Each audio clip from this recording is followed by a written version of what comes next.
सानन्दमानन्दवने वसन्तम् आनन्दकन्दं हतपापवृन्दं वाराणसीनाथमनाथनाथं श्रीविश्वनाथं शरणं प्रपद्ये। श्रीविश्वनाथं शरणं प्रपद्ये। ओम नमः शिवाय। हर हर महादेव बंधुओं। तो इस श्लोक के माध्यम से आप जान ही गए होंगे कि आज हम किसके बारे में बात करने वाले हैं।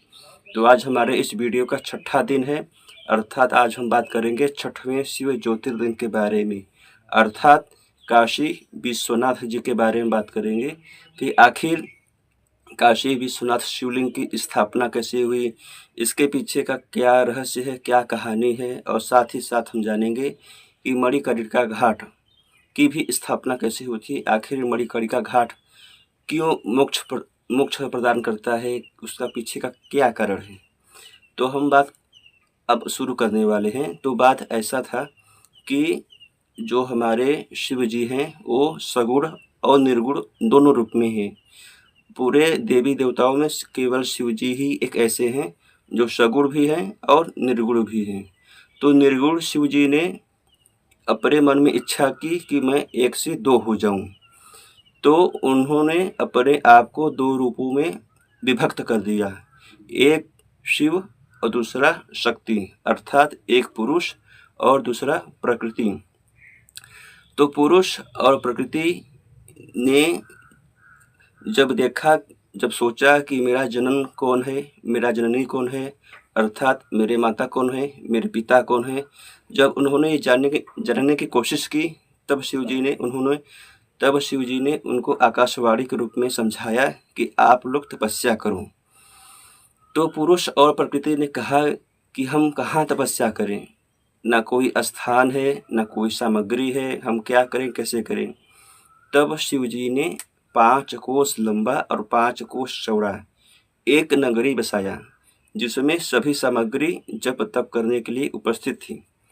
वही नगरी आज काशी के रूप में जानी जाती है। काशी विश्वनाथ जिस मध्य हैं, उनके 5 कोस पूरे परिवार में जो भी कोई व्यक्ति मृत्यु को प्राप्त होता है उसको मोक्ष मिल जाता है। तो प्रकृति और पुरुष ने तपस्या करना शुरू कर दिया। तो जो पुरुष थे वही विष्णु जी थे। कई कल पर्यंत तपस्या करते करते विष्णु जी के सिर से अनेक जलधाराएं निकलने लगी। विष्णु जी को बड़ा आश्चर्य हुआ कि अरे ये क्या हो रहा है। तब विष्णु जी ने अपने सिर को ऐसे ऐसे हिलाया, सारी जलधाराएं गिर गई, भार शून्य हो गई। उसी समय विष्णु जी के कान के समीप से एक कुंडल यानी एक मणि गिर गई नीचे।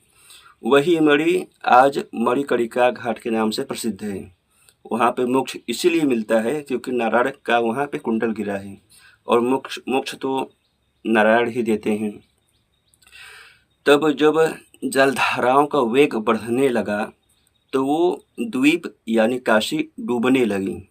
तब शिव जी ने अपने त्रिशूल के नोक से उसको उठाया।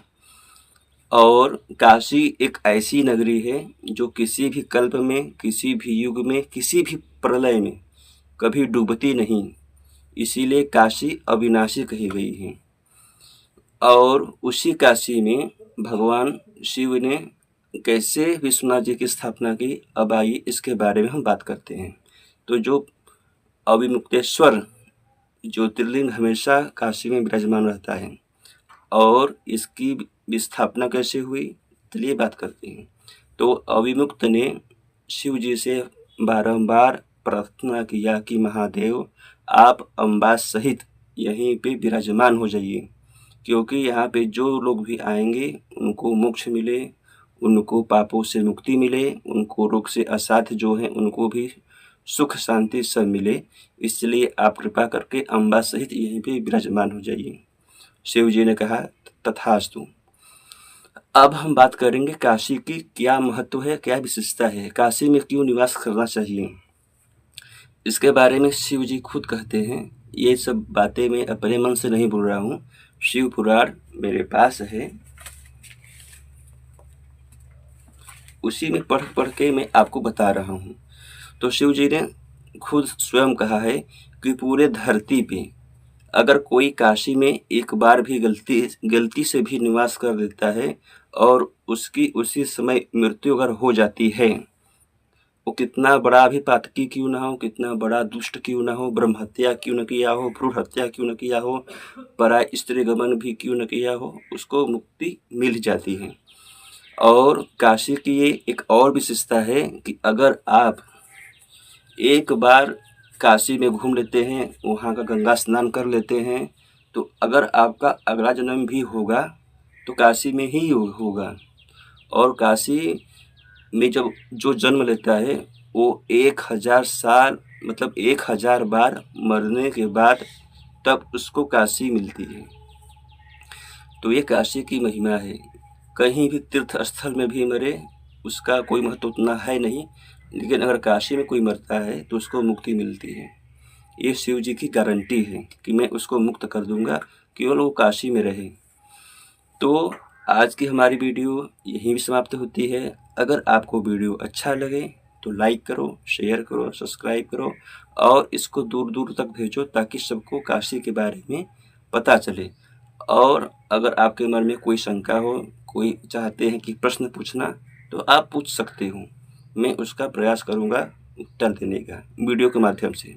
तब तक के लिए हर हर महादेव। ओम नमः।